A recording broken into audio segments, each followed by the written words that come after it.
Um dos problemas mais comuns atualmente é a procrastinação. O fato de você procrastinar pode envolver não começar uma tarefa ou mesmo não terminar uma tarefa quando você já iniciou. Então você pode procrastinar a leitura daquele livro, ou você pode começar a ler o livro, ou seja, ter a capacidade de iniciar o comportamento, mas não finalizar.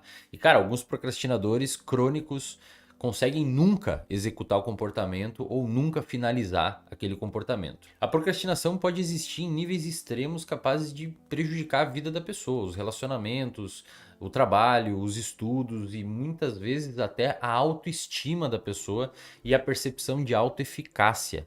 Um procrastinador extremo que tem essas deficiências na vida devido ao comportamento de procrastinar pode acabar se achando uma pessoa horrível. Para entender a procrastinação e tentar algumas ferramentas de como manejar isso na prática, a gente tem que entender duas coisas, tá? A primeira coisa é a neurobiologia, ou seja, o que acontece no cérebro de um procrastinador, por que um procrastinador procrastina, por que uma pessoa não consegue começar um comportamento, ou mesmo sabendo os malefícios de não começar um comportamento, ou uma pessoa começa um comportamento e não consegue terminar, mesmo sabendo os malefícios de não terminar aquele comportamento.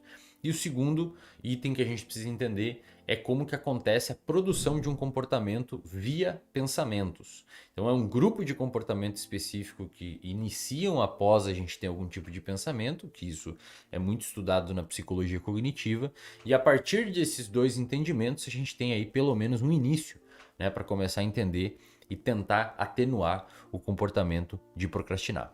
Primeiro momento que a gente precisa então falar é a neurobiologia da procrastinação.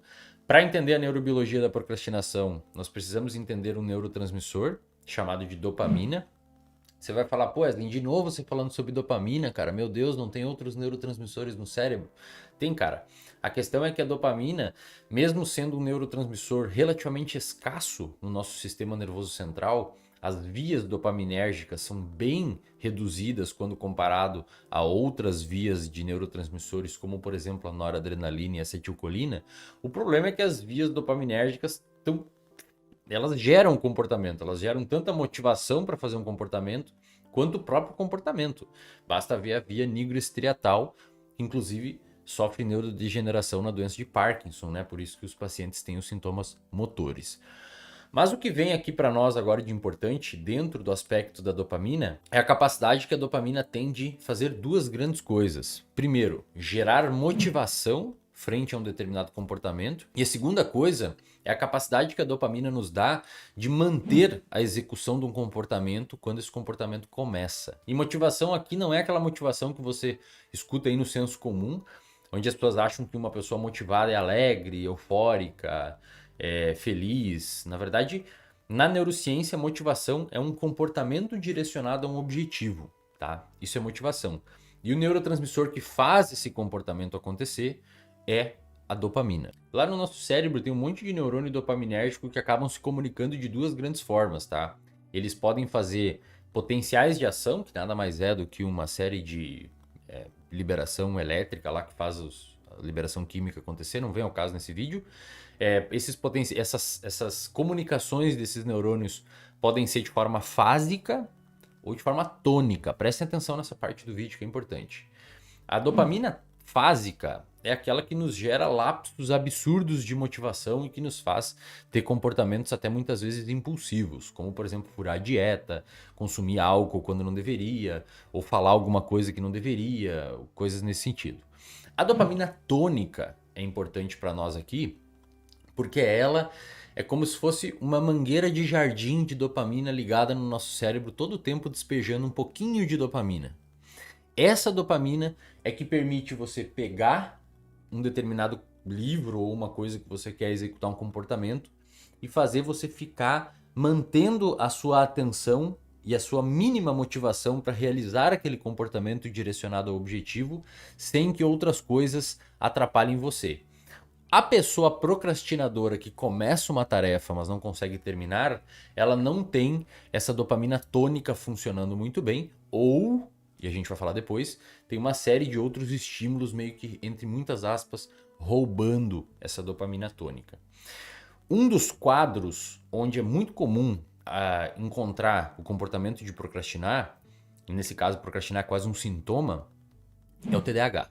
O paciente com TDAH, e existem diversos estudos que mostram justamente uma redução da atividade tônica da dopamina, principalmente no córtex pré-frontal, que é a região envolvida com atenção, capacidade de foco.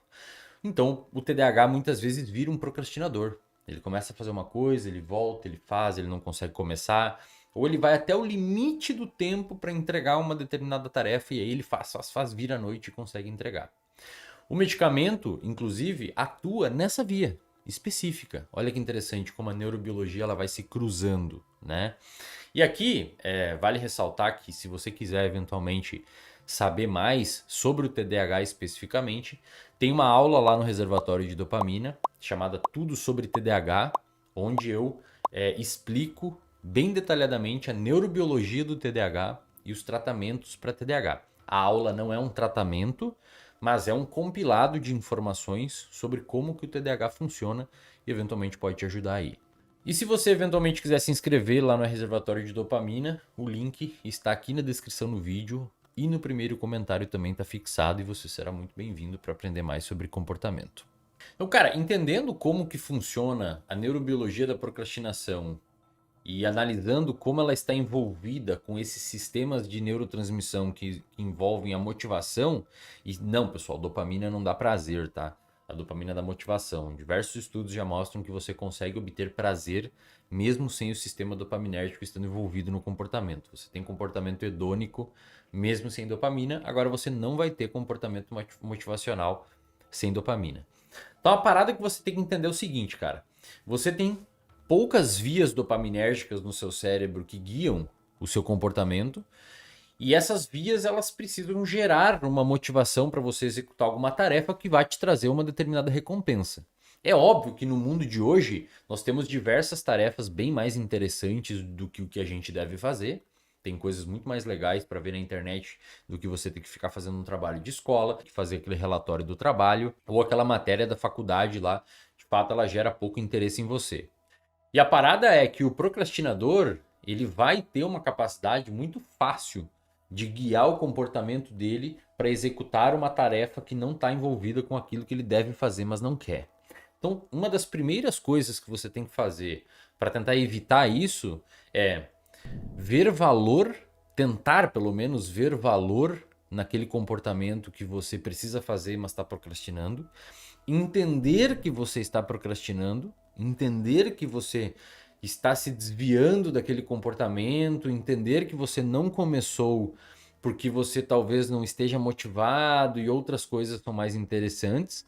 Uma vez que você iniciar aquele comportamento, fazer uma limpa de estímulos que tem em volta que podem desviar você em continuar executando aquele comportamento, porque não adianta você não procrastinar o início da tarefa, mas não conseguir concluir a tarefa.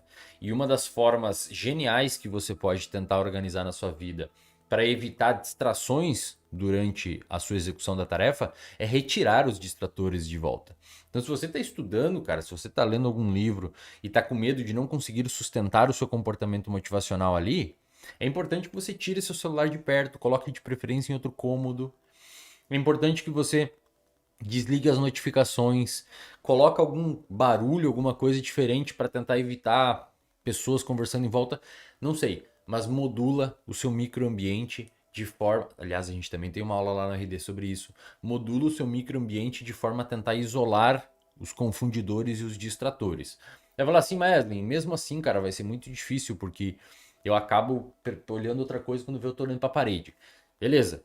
Mas se você plotasse num gráfico dentro de um ano a sua atenção isolando os distratores ou não, muito provavelmente isolando você vai ter mais tempo líquido de trabalho.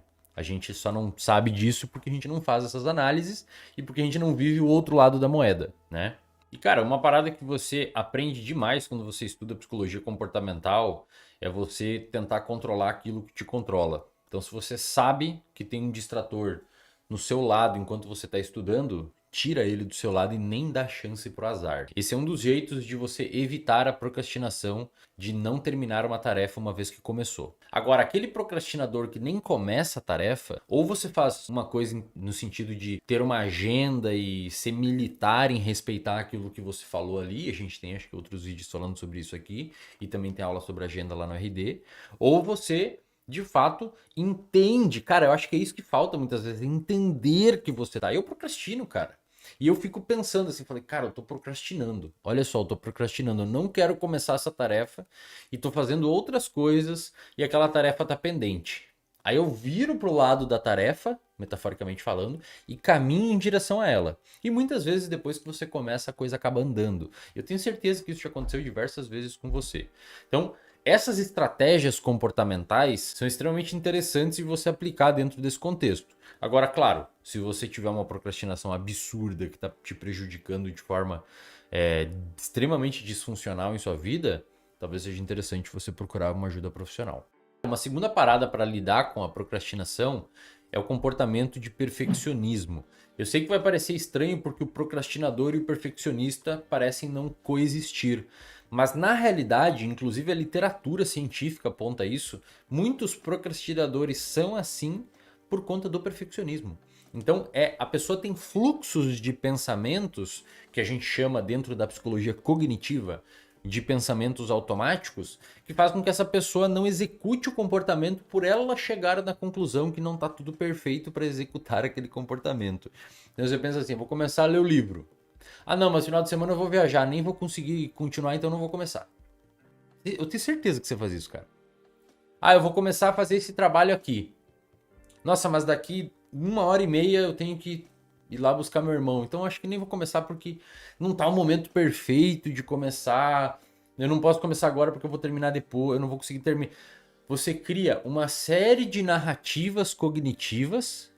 Então perceba que o procrastinador inicialmente a gente falou sobre aspecto comportamental e agora a gente está falando sobre aspecto cognitivo.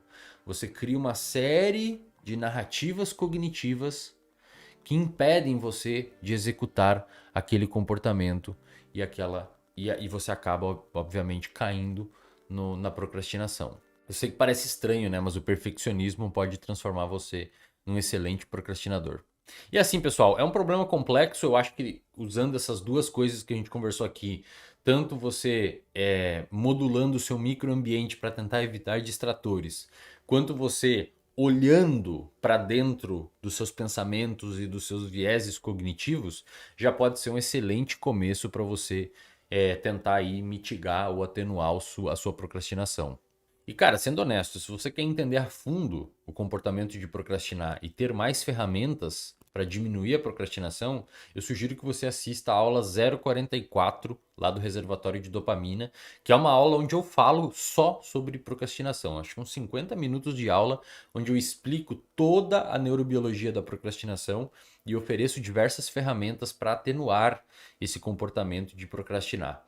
Por muito tempo eu fui um procrastinador, criei diversas ferramentas dentro do meu estilo de vida que permitem eu não ser mais. E quando você consegue fazer essas pequenas modificações, você até se sente meio vagabundo, sabe? Porque você consegue ser muito mais efetivo naquilo que você se propõe a fazer e, consequentemente, você usa bem menos tempo para fazer isso e o seu dia rende muito mais e gera até uma percepção de que você não está fazendo tanto quanto deveria. E é dessa forma que eu consigo administrar minhas empresas, que eu consigo treinar, inclusive corro e faço musculação, que eu consigo manter minha dieta e que eu consigo fazer vídeo e continuar fazendo todas as coisas da minha vida. Porque se eu fosse minimamente procrastinador, acho que eu não conseguiria fazer tudo isso. Clique no like, inscreva-se no canal Realize Mais e ative o sininho. Essa será sua forma de gratidão pelo conteúdo que acabou de assistir.